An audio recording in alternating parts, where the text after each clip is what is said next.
Greetings, you beautiful people, and welcome back to another reaction video. In today's video, we're going to be reacting to 7 things America does really well. This is another Lost in the Pond Laurence Brown videos. As always, links in the description. Go check him out and support him. Now, looking at this, I'm probably going to think probably food, got to be in there. Things that they do really well. Military, cars, structures or buildings, like the Empire State Building, things like that. Hospitality, putting on shows. Been to America a few times. I've seen some pretty amazing and awesome shows. America always seems to go that little bit further than everyone else, whether it's a firework display or a party or a show. There's always a bit more sort of pizzazz and bang to all American shows. And while we're talking about America, I'm Mr. H, and you're my friends, and I'm on a mission to learn all I can about your wonderful and beautiful country, the US of A. If you're new to the channel, that sounds good, then don't forget to subscribe, hit the notification bell, and you'll be notified every time I upload a new video. I'm going to quit my jibber jabber. Let's get straight into it. It feels like you're living the dream while also escaping the feds. What? Hello, I'm Lawrence. I'm from Britain and I live in the United States, and anybody that's seen my channel before will know that I absolutely love living here. Now, don't get me wrong, you know, I do have feelings about the things that America doesn't do quite so well, just as I'm aware of Britain's shortcomings. But, you know, I'm an optimist, and amid all of the criticisms that might be thrown at America, I often think it's important to remind myself of the things that America does well. You know, I think amid the pandemic of the last 2 years and this sort of political division that's engulfed the country, it can be easy for us to lose sight of those details, those things that have made my stay in the United States an enjoyable one. So I'm going to outline some of them right here, right now, so that you can share this video from now until the end of time. Here are 7 things that the United States of America does really well. Pizza. Yes, it's a little bit of a cliche because, you know, everybody loves pizza. Even back in Britain, we like pizza, just not as much as we do in America. You know, I lived in Britain for 26 years. I've lived in America for 14, and I've probably had 100 times more pizzas since moving here. And on the whole, America does them really well. I'm sure the Italians won't thank me for saying that, and I'll caveat that by saying I do also love Italian pizza. I just love pizza in general. That's sort of a rule, isn't it? Yeah. But America has many different styles, and of course I live in Chicago, so I am living in the place where one of its most famous pizzas was born. And if I'm in the mood and I haven't eaten in 3 days, a Chicago... So I'm so sorry to cut in. I've got that exact same t-shirt, and I'm pretty sure I bought it in Target in America. Legend. Deep dish pizza is amazing. But, and this is the reason that I don't go out onto the streets of Chicago anymore, I actually prefer the Detroit style. I know, because the thing is with Detroit style, it's like Hufflepuff. You know, everybody thinks they're either Gryffindor or Slytherin, but I'm a contrarian by nature, so I always like to go for the third option. For me, it's not New York style or Chicago, it's Detroit. I promise that not all of my answers are about food, but I felt like I had to include this one. Not many things beat the feeling of waking up on a Sunday morning and making that decision to go to your local diner and have breakfast. For me, there's just a significant amount of warmth that comes with an American diner. You know, it's the early morning chatter, it's the pour of the coffee, it's the omelettes and the hash browns, it's the seating booth, it's all of it. Yeah, and the people are lovely as well, so welcoming. And it just makes up for such a great atmosphere. And, you know, we do have, of course, cafeterias and things like that back in Britain, but we don't really have anything that's precisely the same as an American diner, which is sort of a shame because they also remind me of adventure, right? I always think of 2 film characters meeting in secret to plot the overthrow of the villain who's come to annihilate the city. I mean, that's why I go to diners. Streets. This might seem like a weird answer, especially since, of course, we have streets in Britain. And to some extent, I miss the streets in Britain. You know, there's character to the winding nature of them, and you can very much get lost just looking for the post office. Here, it feels like you're less likely to do that, and the orderly side of my brain appreciates that. Streets, firstly, of course, are laid out usually in blocks, so you have kind of rectangular streets. This is very much in line with my observations of America's fascination with rectangles. But it's not just that. Right? It's the things that are on the street. Those fire hydrants that you see in the movies, it turns out they're real. And the house numbers seem to go on forever. Yeah. It almost seemed peculiar back in Britain if the house number went into 4 digits. Yep. I don't know that I've had an American address that's had fewer than 3. Are there any Americans that live at, you know, number 4 Washington Street?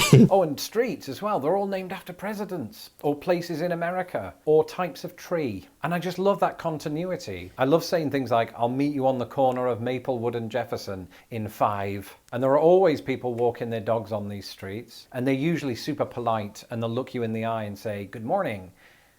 It's afternoon.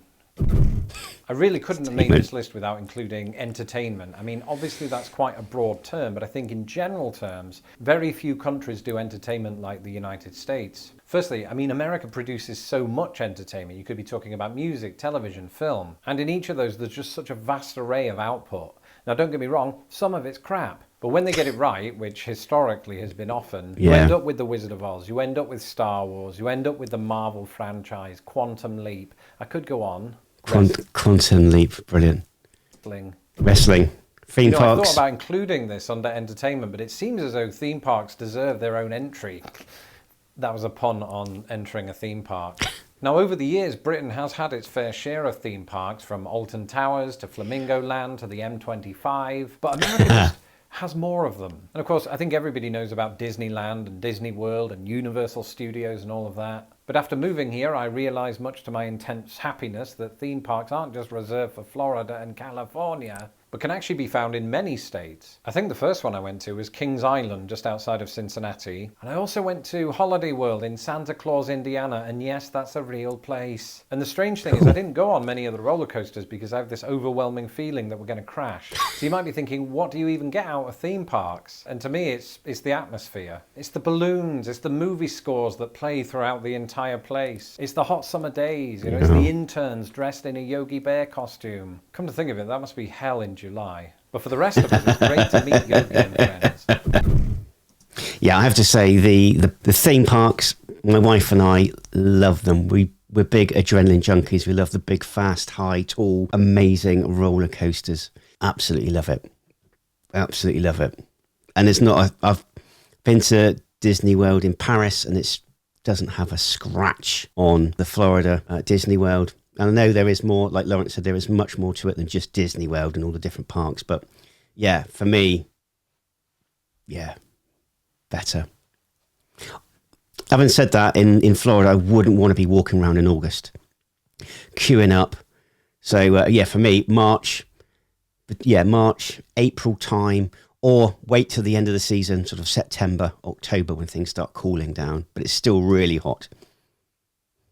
People who watch this channel regularly know that I absolutely love parks, partly for the opposite reason that I love theme parks, which now that I've said that out loud, I've just realised that theme parks are themselves parks. Anyway, the point is, it's the relative absence of people that makes them so enjoyable. This was even the case for me when I lived in Britain, where we have a boatload of parks, some of which have boats. But just like with theme parks, America has way more of them. And some of them are absolutely massive. There's one in Alaska that is larger than Northern Ireland and Wales combined. Whoa. In fact, back in the day, I did a video about US national parks that absolutely dwarf their UK equivalents. I'll link to that at the end of this video. And there's sort of a hierarchy of parks here as well. You've got the sort of local municipal parks, you've got state parks, you've got national parks. Spoil for choice because the United States is made up of a very diverse terrain. So you've got the hot springs at Yellowstone National Park, you've got the tree-laden mountains of Great Smoky Mountains National Park, you've got the Grand Canyon, and just 100 million other places. That is an exaggeration. But there's a lot of them. And of course, you could fly to these places, although not directly. You'd have to go to an airport. But really, let's be honest, does that beat a good old American road trip? I don't think so. I love the open road in the US, and some of that comes from the movies. You don't get that in the UK at all. Obviously, it's much smaller. Driving isn't pleasurable at all over here. So much so, I'm not sure I'd enjoy it in America. I probably would enjoy it in America doing a big road trip, but I don't know. I find traveling, it's to get somewhere. I just want to get there as quickly as I can. I need to sort of get over that and enjoy the actual journey. But yes, it's not fun over here driving. Again, it's just like with the diner. It feels like you're living the dream while also escaping the feds. And you just stick on Billy Joel or something cool, you wind down the window and you just hit the gas, man. Gas man. You hit the gas on man. It's amazing. And that open road, of course, it really is open and long, with some highways spanning the entire country. And you see things on these journeys that you don't see from the air, and you certainly wouldn't see in Britain, like quirky roadside attractions, especially. Lovely. Such a shame he's a Manchester United supporter. We would have got on so well. Yeah, beautiful. Absolutely beautiful. And I love the long or the wide lanes. Sometimes you have like 5 or 6 or sometimes 7 lanes. And I love that. It's just that freedom of just, you know, nothing's holding you up. And yeah, I do like that. Don't get that over here. I mean, maximum, I think there's a 4 lane. There might be a 5 lane, but 4 lane. But traditionally it's like 3 if it's a motorway or highway.